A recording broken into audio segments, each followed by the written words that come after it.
그러면 일사로면 양사대 목사님, 정태행 목사님을 섬겨주시고, 또 이 정태행 목사님 제일 그렇게 섬김을 잘하시는 권사님들 계세요. 섬겨주시고, 사진 찍는 분이 계시는데요. 사진 기자가 저 대신에 저분은 이제 사진 작가입니다. 사진을 자꾸 찍어주시는데 저한테 하나 보내주셔가지고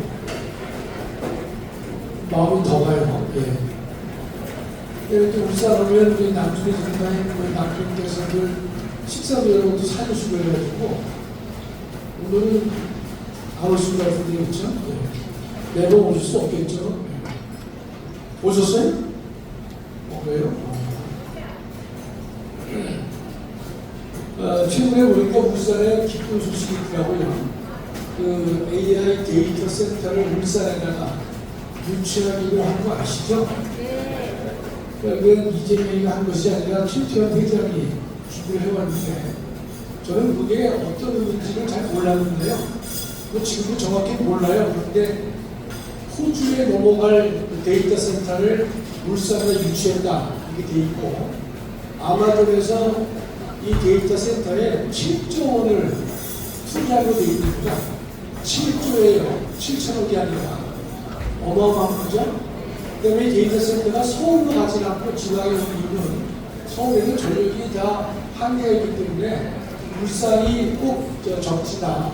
그 주변에 조선 자동차 같은 산업단지가 가까이 있기 때문에 더욱더 효율적이다. 그래서 제가 보니까 7조에 가까운 돈을 아마존에 투자해서 울산을 더욱더 좋은 도시로 만든다는 것은 참 기쁜 소식이 알 수가 없습니다. 제가 오늘은 이제 뭘 준비했냐면요. 목사님께서는 이제 연방제를 비판하는 발표를 하고 가셔서 오늘 오전에는 부산에서 연방제를 지적하는 걸 발표했었는데, 또 우리가 내일 모레가 이제 6.25 아닙니까? 그래서 저는 이번 순회 강의에서 하루는 연방제를 하고 하루는 6.25에 걸린 이제 이 말씀을 드리려고 했는데, 울산에서는 제가 6.25와 관련된 말씀을 드리고자 합니다. 6.25도 여러 가지가 대화 주제가 있겠죠. 제가 지난주부터 우리 이동호 장로님과 같이 정경 TV에서 6.25 특집을 뭘 했냐면, 첫째는 6.25 전쟁에 나타난 하나님의 역사하심, 이제 일탑을 했습니다. 많이 보셨는지 모르겠지만 제가 이렇게 조회를 해보죠. 조회수에 관심이 별로 없는데 조회를 해보니까 상당히 이제 불쾌한 게 뭔가면, 우리 형제 목사님들이 하는 것은 2만 1,000회가 나오고 저희가 한 거는 19,000밖에 안 나오더라고요. 실적으로 제가 더 잘하는 것 같은데 또 불구하고 게임이 안 돼요. 그래서 더 열심히 해야 되겠다. 함께하는 이동호 장로의 문제가 없지 않기 때문에 조회수가 많이 못 올라가는 거 아닌가 생각을 또 하기도 하는데, 하여튼 첫째는 여러분 꼭 보십시오. 그걸 다시 한번 6.25 전쟁에 하나님이 개입하신 흔적을 우리가 분명히 기억을 해야 된다는 뜻입니다. 또 두 번째는 한강 철교 폭파와 관련돼서 그 문제의 전문가인 유석춘 교수를 모시고 우리가 6.25 특집을 제2탄으로 했는데 새로운 것도 많이 우리가 공부하게 됐고, 그동안의 방송이나 또 강연 중에서 이승만 대통령을 거짓말쟁이로 보는 것이 명백하게 백일하에 거짓이라는 사실이 분명히 드러날 정도로, 그래서 시간이 되면 그날 한 것이 양이 많기 때문에 줄여가지고 다시 한번 제가 이동호 장로와 같이 방송을 하려고 합니다. 또 하나는 우리 김승국 교수라고, 김승국 교수는 이제 경제학 교수인데 이승만 대통령과 농지계획에 대해서 우리가 한번 쭉 은밀을 좀 했습니다. 이것도 줄여서 다시 한 번째 방송을 하려고 하고, 또 하나는 6.25 전쟁이 끝날 무렵에 휴전협정을 맺기 직전에 이승만 대통령이 저 유명한 반공포로 석방을 함으로 인해 가지고 한미 상호 방위 조약을 얻게 된 것이고, 한미 상호 방위 조약 때문에 70년간 대한민국은 국가 안보를 덜 걱정하게 됐고, 국가 안보에 들어갈 돈을 경제에 집중함으로써 대한민국이 지금 전 세계에서 9위에 속하는 당당한 경제 대국으로 성장할 수 있는 그 밑거름이 바로 상호 방위 조약이라는 사실을 이제 우리가 좀 설명을 드렸습니다. 그랬는데 오늘은 제가 뭔가면 제목이 이제 좀 올려주세요.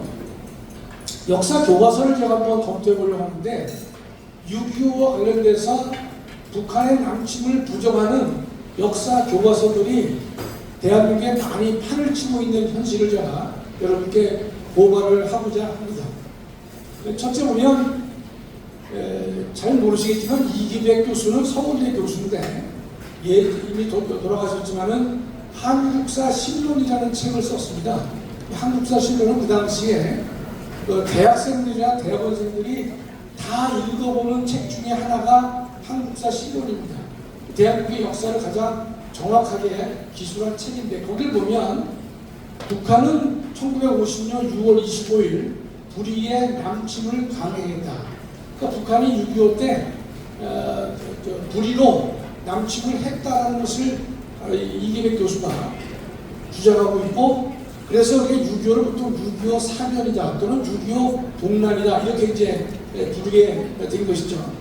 이때까지는요, 그래도 대한민국의 많은 대학생 이상의 학생들에게 이 6.25 전쟁은 북한이 남침하는 것이다. 그걸 굳게 우리가 다 알고 있었는데, 다음이요. 지금 이제 북한의 전쟁 책임을 물타기하는, 이건 다른 말로 말하면 내전선이라는 말을 쓰는데 조금 뭐 생소할 수도 있어요. 그러니까 남한과 북한의 전쟁을 내전의 일종이라고 하는 것은 그건 분명히 잘못된 역사관입니다. 그런데 2003년 금성출판사, 이 금성출판사를 여러분이 참고로 기억해 주시면 좋겠어요.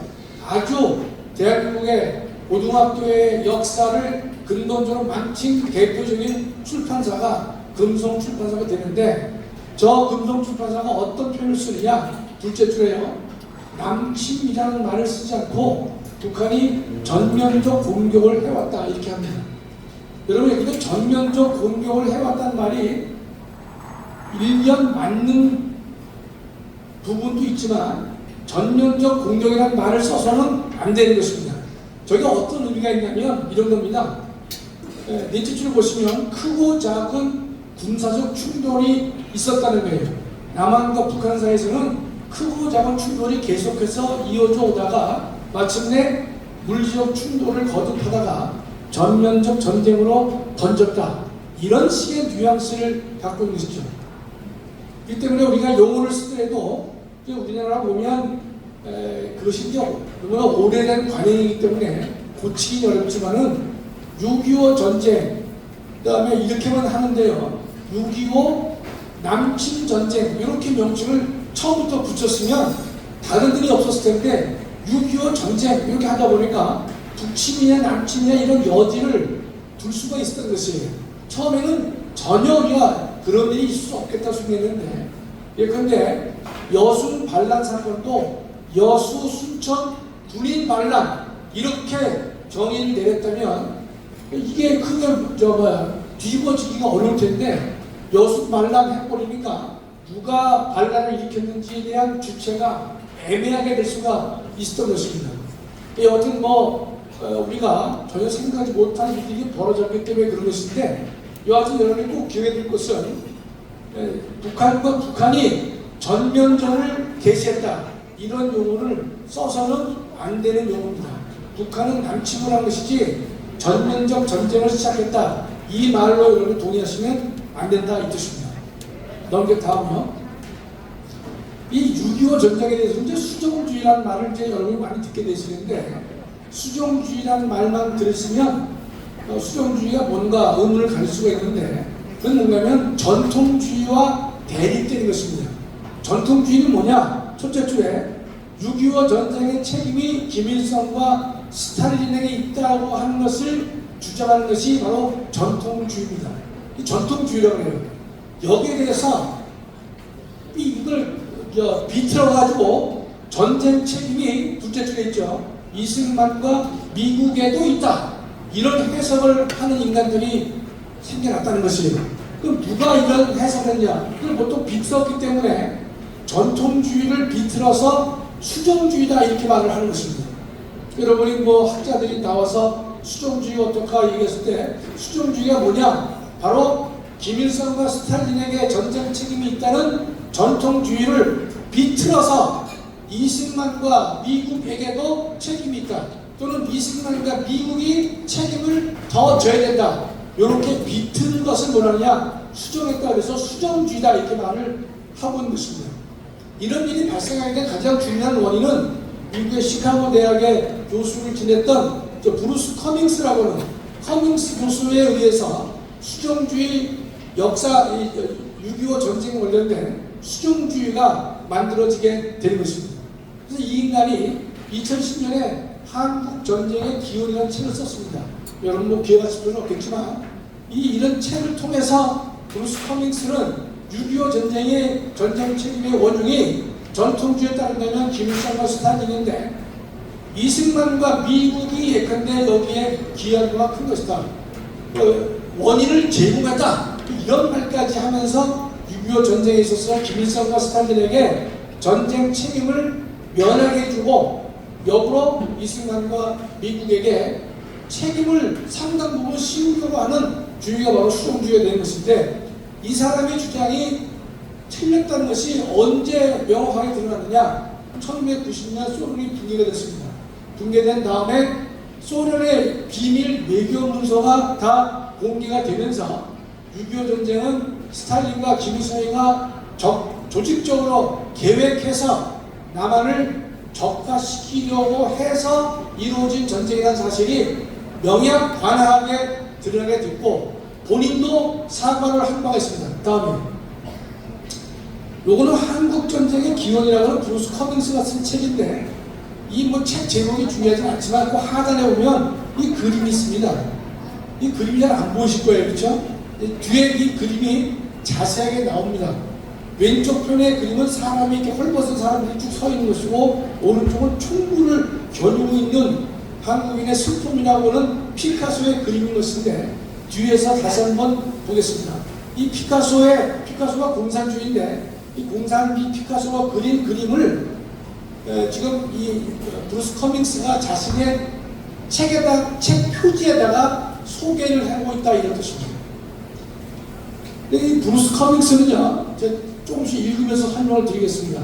한국 전쟁의 기원 1, 2권에서 그랬으니까 이 브루스 커밍스는 한국 전쟁의 기원을 1권도 냈고 2권도 냈다는 뜻이죠. 그러면서 1949년 8월 옹진 개성 철원 등지에서 남북 간 군사적 충돌이 격화됐고 남한의 군사적 자극이 한국 전쟁을 촉발시킨 원인 중 하나라고 주장. 첫 번째 주장은 뭡니까? 이 남한이 군사적 자극을 북한에 주었기 때문에 한국 전쟁이 일어났다고 볼 수가 있다. 이런 책임 전달을 싣고 있는 것이죠. 그러면서 한국 전쟁 발발에는 미국과 한국도 큰 책임이 있다. 6.25 전쟁이 일방적인 북한의 책임이 아니라 미국과 한국도 6.25 전쟁에 책임이 있다라고 얘기를 하는 것이. 그럼 예컨대 자동차가 도로에 서 있는데 제 차가 정지되어 있었어요. 뒷차가 와서 받았습니다. 누구 책임입니까? 100% 뒷차의 책임이죠. 근데 통상 자동차가 충돌하게 되면 과실을 예컨대 반반 묻든지 10대 3으로 묻든지 예컨대 과실 책임을 달리할 수 있다는 말이죠. 결국 뭐냐? 6.25 전쟁이 일어난 배경은 이승만과 미군의 상당 부분의 책임이 있다라는 말로 거짓으로 선전을 하고 있는 인간이 바로 브루스 커밍스 교수가 된 것입니다. 이런 얘기를 떠드니까 기다렸다는 뜻이 이 같은 그의 주장은 6.25 전쟁에 대한 수정주의적 사관으로 불렸고 즉 전통주의의 내용을 비틀었다고 했죠. 수정주의가 되는 것이에요. 일부 좌파 인사들이 주장하는 6.25 북침설의 핵심적 근거가 되게 됐다. 좌파 중에서는 남한이 북한을 침범했다, 북침했다, 뭐 이런 얘기를 하는 정신 나간 인간들도 있는데, 그런 것에 대한 빌미를 준 첫 번째 중요한 인간이 바로 브루스 커밍스입니다. 다음에. 근데 이 인간이 1950년 6월 25일에 일어난 한국전쟁은 남침이며 미국이 의도적으로 전쟁을 유도하지도 않았다라고 밝히기 사과를 한 겁니다. 이게. 그러니까 1990년 소련이 붕괴된 다음에 외교 문서가 공개가 되다시피 하니까 이 6.25 전쟁은 남한은 가만히 있는데 내 차는 정차되어 있는 상태인데 상대방에서 받았단 말이죠. 그러니까 스탈린과 김일성이가 조직적으로 남한을 적화시키기 위해서 일으킨 전쟁이라는 사실이 명약관하게 등장을 하니까 뭐라고 얘기를 바꿨느냐, 한국전쟁은 남침이라는 말을 본인이 얘기를 했어요. 미국이 의도적으로 전쟁을 유도하지도 않았다는 말을 한 사람이 바로 이 브루스 커밍스가 뒤에 얘기를 했습니다. 그러나 아직도 과거에 한때 이런 주장을 했었기 때문에 알게 모르게 뒤에서 이거 아니야 뭐 해서 이승만과 미군이 전쟁을 촉발하도록 유도했다, 뭐 이런 식의 거짓을 믿게 만드는 사탄과 같은 존재가 아직도 존재하고 있는 것입니다. 다음에 여러분 또 기억해야 될 것은요, 6.25 전쟁을 한국전쟁으로 부르는 사람들이 있어요. 이것도 우리는 경계하는 겁니다. 여러분, 근데 한국전쟁 그러면요, 남의 나라 전쟁을 말하는 것 같아요. 일본 사람들이 근데 6.25 전쟁을 말할 때는 뭐 6.25 남침이라는 말 굳이 안 쓴다고 한국전쟁이다 이렇게 제3자 입장에서는 말할 수 있겠지만, 대한민국 국민으로서는 6.25 전쟁을 한국전쟁으로 불러서는 결코 안 된다는 것입니다. 정확한 용식이 뭡니까? 6.25 남침 전쟁이다 이렇게 불러야 정확한 것이죠. 한국전쟁이라고 부른 것도 이런 김일성에게 면죄부를 주려는 그런 듯한 뉘앙스를 갖고 있는 것이기 때문에 용어 사용도 이런 용어를 사용해서는 안 된다 이 뜻입니다. 근데 이 금성출판사는요, 그 책에 보면 김일성이가 일제시대 때 항일 투쟁의 애국 투사인 양 언급하는 장면들이 역사 교과서에 등장합니다.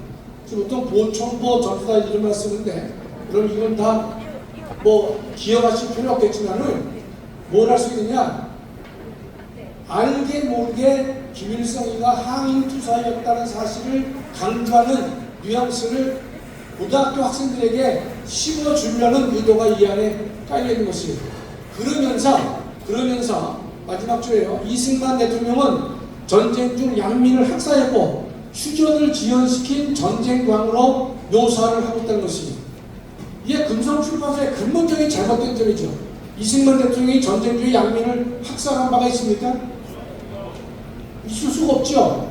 휴전을 지연시킨 전쟁광이다? 요게 아주 그냥 이런 말을 하는 놈이 이 앞에 있으면 주먹이 날아갈 수밖에 없을 정도의 괘씸한 인간인데, 이승만 대통령이 휴전을 지연시킨 것이 아니라, 여러분 생각해 보십시오. 38도 선에서 전쟁이 시작됐는데 남한 전체가 잿더미로 화했습니다. 또 미군도 3만 5천 명이 사망자만 3만 5천이 된 것이고, 국군의 피해 대한민국의 500만의 이재민을 만들어낸 그 6.25 전쟁의 결과가 다시 38선에서 휴전을 다시 한다. 그 말을 받아들일 수 있습니까, 여러분? 받아들일 수 없는 것이죠. 그때 우리가 이미 힘을 붙이고 북한을 점령할 수 있었기 때문에 당연히 휴전을 고발할 수밖에 없는 것이고, 북한을 공격해서 이 기회에 남북 통일을 이룩하자고 하는 생각은요, 이승만 대통령만의 견해가 아니라 대한민국 국민이라면 그와 같은 생각을 안 하는 사람이 없다라고 저는 확신하고 있는 것이에요. 그런데 휴전을 지연시켰다, 전쟁광이다 이렇게 묘사하는 저 금성출판사의 저 책자는 발견해서는 안 되는 것인데 여하튼 교과서로 버젓이 살아있다는 뜻입니다.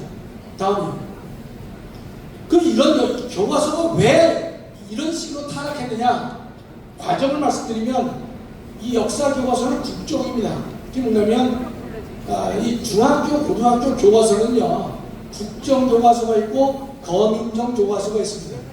국정교과서는 딱 하나밖에 없는 겁니다. 그래서 우리나라는 국어교과서는 국정입니다. 왜냐하면 맞춤법을 하나로 통일하기 위해서는요, 검정제를 해서는 안 되기 때문에 국사, 그 다음에 역사도 97년까지는 국정제였습니다. 즉, 교과서가 하나밖에 없었어요.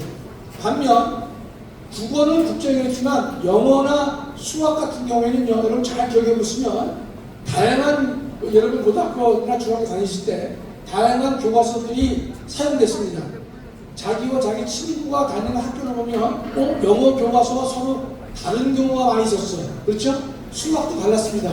그는 뭔가면 학생들에게 다양한 가치관을 허용해 주기 위해서 다양성 있게 교과서를 만들 것이다. 그러나 검정제도는 뭔가면 교과서를 만든다 하더라도 학생들에게 주입시켜야 되기 때문에 일정한 기준이 필요하겠죠. 일정한 기준을 교육부가 판단을 해서 교과서로 사용될 수 없는 책이라면 탈락을 시키는 것입니다. 그게 바로 검정제입니다. 검정제. 그래서 검정제를 하게 되면 교과서가 여러 번 등장합니다. 뭐 6번, 7번 등장하게 되는데 이 국정교과서 제도를 2002년도에 김대중이가 검정제로 바꾼 것입니다. 그럼 교과서가 두 가지가 있는데 한국사 교과서가 있고 한국 근현대사 교과서가 두 개가 있습니다. 그 한국 근현대사만을 다루는 또 과목이 있고 한국사 전체를 다루는 한국사 교과서가 있는데 첫째 김대중이는 한국 근현대사를 다루는 이 교과서를 검정제로 바꾼 것이에요. 그러니까 6개, 7개, 8개 등장하는 것이죠. 금성 출판사도 바로 저때 등장하게 된 것입니다. 그 전까지는 국정제이기 때문에 역사 교과서가 하나밖에 없었던 것이에요. 그러다가 노무현에 들어와서는 두 번째 한국사 교과서를 검정제로 바꿨던 것입니다. 그래서 여기에 대한 폐해가 많이 등장하니까 이게 등장하다 보니까요, 고등학교 교과서들이 역사 교과서가 모두가 다 한 권 빼고는 다 좌편향된 교과서가 나온 것이 이상의 역사 교수 중에서 이 빨갱이들이 많은 거예요. 이 사회학과도 이 빨갱이가 이런 좌파가 많은데 역사학 교수들도 보면 이 좌파가 상당히 득세합니다. 그래서 박근혜 정부 때는 다시 역사 교과서를 국정제로 바꾸자. 그래서 국정제를 했습니다. 그러나 그때 뭐 반대가 심했고, 그 다음에 박근혜 대통령이 탄핵을 당하는 바람에 다시 문재인이 들어와서는 검정제로 바꾼 것입니다. 그러니까 이 나라가 망조가 되다 보니까 학생들에게 대한민국의 역사를 갖다가 정확하게 가르쳐야 되는데 한국사나 한국 근현대사의 책들이 다 좌편향된 교과서로 다 도배를 하고 있기 때문에 그런 상황 속에서 만들어진 학생들이기 때문에 여러분과 여러분 자녀가 대화가 안 되는 것입니다. 우리는요, 이 역사 교과서가 왜 중요하냐? 여러분이나 저나 여러분이나 여러분 자녀나 손자 누구든지 간에 우리는 대한민국 역사에 대한 기억과 관련돼서는 공동체를 우리가 만들어야 되는 것입니다. 역사에 관해서 우리는 기억의 공동체가 되어야 되는 것이에요. 여러분 이순신 장군의 인진대란 사건에서 대한민국 국민 모두가 다 일치되지 않습니까? 누가 옳았는지, 누가 훌륭한 장군이었는지 우리는 모두 하나의 기억을 가지고 역사적 사건에 대한 기억의 공동체로서 우리가 살아왔는데 이 좌파 성향의 이 교과서들이 대폭 등장하다 보니까 한국 근현대사가 완전히 망조가 되어서 잘못된 길을 가고 있다는 뜻이에요. 따라서 이 가장 큰 잘못은 대한민국 국민 모두에게, 특히 부모와 자식 간에도 또 친구 사이에서도 대한민국 역사에 대한 기억을 하나로 하지 못하는 기억 공동체를 파괴하는 일들이 자연되게 된 가장 근본 원인은 어디 있었느냐? 바로 검정제에서 시작된 것입니다. 다른 어느 분야도 빨리 함속히 정상화를 시켜야 되겠지만은 제가 볼 때 가장 중요한 것이 뭐냐? 역사 교과서를 국정화시켜서 대한민국 국민 모두가 기억의 공동체가 하나의 기억의 공동체가 되도록 만드는 일이라고 저는 확신하고 있는 것입니다. 망조가 늘다 보니까 저는 검정제가 의의는 괜찮죠. 다양한 역사 교과서 중에서 하나를 접하는 것이 옳다라고 이 좌파들이 주장합니다. 그럴듯한 얘기를 하고 있죠. 그러나 실제로 좌파들은 그렇게 행동하지 않았습니다. 다음이요.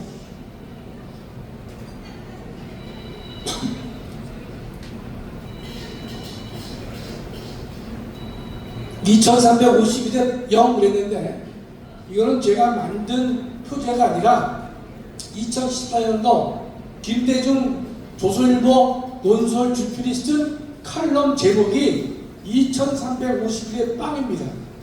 이걸 제가 소개를 한 것이에요. 무슨 말이냐?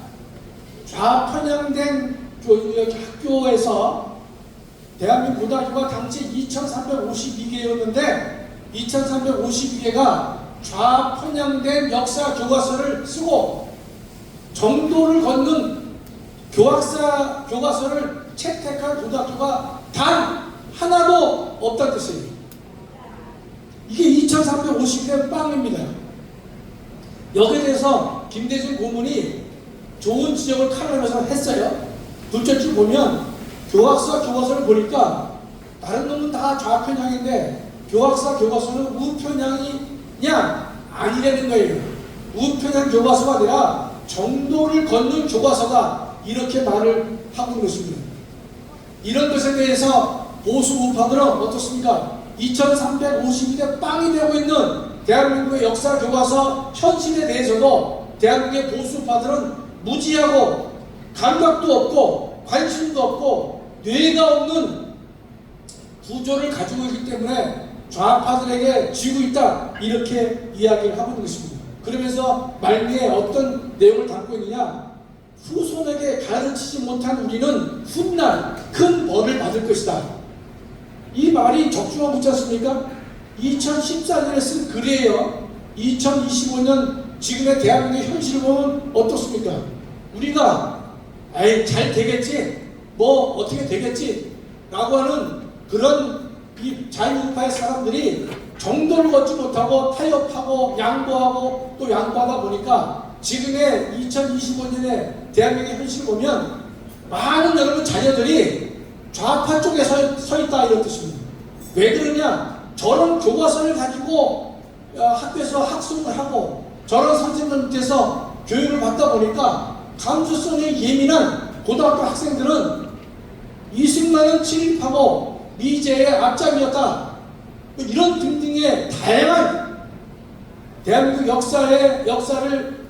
역사에 배치되는 그런 교육을 학생들이 받았기 때문에 40대, 50대, 30대 말, 40대, 50대의 남녀를 불문하고 다 좌파 성향을 강하게 지닌 가장 중요한 원인이 뭐냐? 바로 고등학교 역사 교과서가 검정고 시제로 되면서 좌편향 교과서를 그대로 방치했고 심지어 한때는 2014년에는 2,352개 학교에서 단 한 번도 교학사 우편향이 아닌 정도를 걷는 교과서를 단 한 곳도 채택하지 못했다는 것입니다.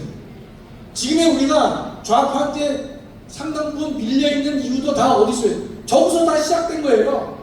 2014년에부터는 아니죠. 이미 2014년에 2352개의 고등학교에서 다 좌편향된 교과서를 쓰고 있고 우편향 교과서는 단 한 곳도 사용하지 못했단 말이죠.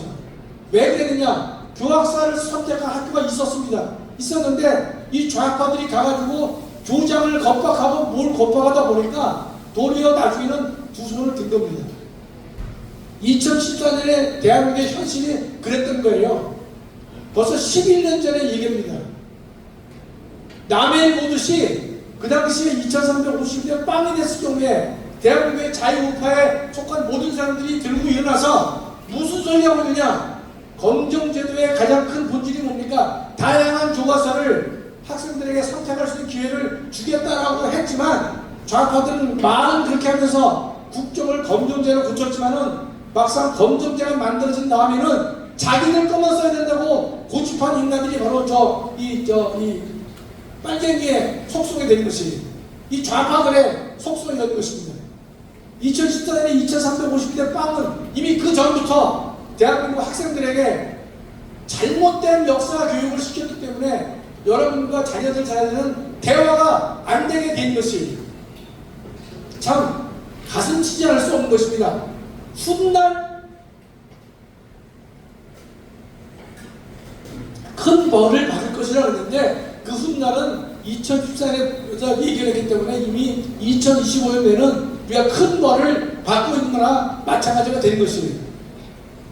지난번 윤석열 대통령도 이재명이를 15만 표로 이겼지만은 그때도 우리가 진 겁니다. 심상정의 표가 80만 표가 나왔던 것이 이미 65만 표를 그 당시는 좌파에게 졌지만 하나님께서 윤석열을 갖다가 대통령으로 세워주셨던 것이 그러니까 그때도 우리가 좌파가 심상정의가 만약에 안 나왔으면 이재명이가 이기는 거예요. 그런 게임이었습니다.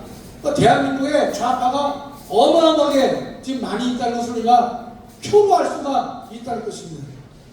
다음에 또 이 교과서에 보면요, 여러분 이거 어떻게 배웠습니까? 유엔이 참전했다고 배웠지 않습니까? 중공은 개입했다고 배웠어요. 침략했다고 배웠단 말이죠. 그런데 지금 유엔을 개입했다고 쓰는 교과서가 맞습니다. 우리나라 역사 교과서가 중공군이 참전했다는 거예요. 이게 좀 가슴을 칠 일이 아닙니까? 예, 근데 그러면서 또 중공군을 또 중국군이라고 해요. 우리는 6.25 때 중공이었지 중국 공산당이니까 중공이라고 우리가 불렀단 말이죠. 중국이라고 부른 적이 없어요. 근데 지금 중국군이라고 부르는 거지. 북한이 사용하는 명칭 중국인민지원군이라는 말도 교과서에 언급이 되고 있는 것이에요. 그러면 이 좌편향은 뭡니까? 중공군이 6.25 전쟁에 개입한 것은 우리를 도와주기 위한 것이다. 북한을 도와주기 위한 것은 맞지만 그것을 참전이라고 보고 있고 유엔은 개입이라고 한단 말이죠. 이렇게 작은 단어일지라도 이걸 바꿔서 부르기 때문에 이런 것들이 쌓이고 쌓이면 여러분과 자녀들 사이에서는 대화가 안 될 수밖에 없는 것입니다. 나이 든 사람들을 꼴통이라고 부르고 대화가 안 되는 것이죠. 그러니까 이것이 오래 10몇 년, 20년 흐르다 보니까 30대 후반, 40대, 50대 사람들이 견고하게 좌파를 지지하고 있는 것입니다. 다음에 또 남한이 전쟁의 피해자인데 남한은 가만히 있는 차인데 뒤에서 내 차를 받은 거 아닙니까? 그러면 이 앞차가 서 있는 차가 완전한 피해자인데 이 각종의 기술을 보면요, 남한이 전쟁의 피해자가 아닐 수 있다는 북한이 피해자다 이런 식의 기술을 많이 합니다. 그래서 민간인 희생을 우리는 민간인 희생으로 표현하는데 이 책들을 보면요, 민간인을 학살했다, 집단 학살했다 이렇게 표현합니다. 둘째 줄에 국군과 미군에 의한 학살에만 초점을 준단 말이죠. 여러분 셋째 줄에 중국 노군리에서 발생한 사건들은요 민간인 희생으로 봐야 되는 것이에요. 그것이 미군이 예컨대 집단 학살을 할 때든지 민간인 학살을 한 것이 아닙니다. 전쟁 중에 발생해서 불가피하게 민간인이 희생당한 경우란 말이죠. 그런데 이 인간들은 그것만 얘기하고 북한의 만행은 이야기하지 않는다는 뜻입니다. 북한의 만행이 뭐가 있었습니까? 아래서 둘째 줄에 북한의 인민재판회에서 처형된 대한민국 국민이 12만 명에 달합니다. 제가 이거 그냥 추산해서 썼겠어요? 저는 기록을 보고서 쓴 겁니다. 저는 기록을 보더라도 꼭 두 개를 저 보지 하나만 보는 성격이 아니에요. 하나만 보면 틀릴 수 있단 말이죠. 그 다음에 납북된 사람이 9만 6천 명이에요. 대한민국 국민으로서 9만 6천 명이라는 사람이 강제로 북한에 납북이 되고 인민재판회에서 처형된 사람이 12만 명에 이르는데 그거는 왜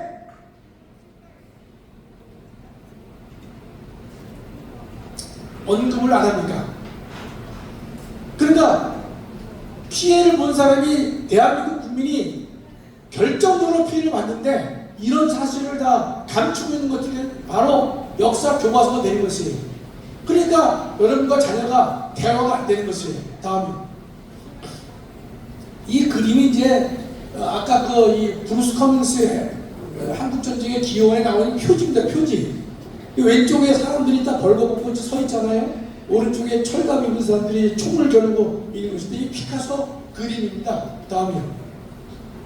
이게 한국에서의 학살이라고 하는 그림이에요. 저는 한번 인터넷 쳐보시면 저 그림이 나옵니다.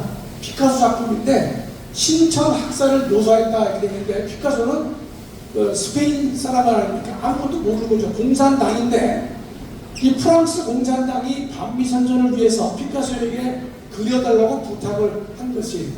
그래서 북한의 이 선전 선동물의 산물이 되는 것인데 이 한국에서의 학살이라고 하는 이 피카소의 그림이 브루스 커밍스의 책의 표지에 있는 것이고 2010년에는 이 그림이 한국 교과서에도 실린 바가 있는 것입니다.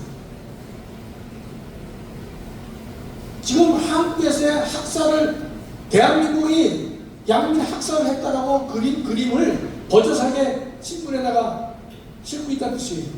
인간의 희생에 불과한 것인데 만에 하나 뭐 희생을 넘는 과도한 희생도 있을 수 있겠죠. 그러나 그것은 왜 그랬는지 우리 학생들에게 설명해야 될 것이고 더군다나 인민재판에 의해서 처형된 사람이 12만 명이나 되고 강제로 북송된 사람이 9만 6천이나 되는 그 사실을 숨기면서 이렇게 역사책을 기술해서는 안 될 것입니다. 그러나 버젓이 이런 일들이 대한민국에서 자행되고 있고 자행되어 왔다는 뜻입니다.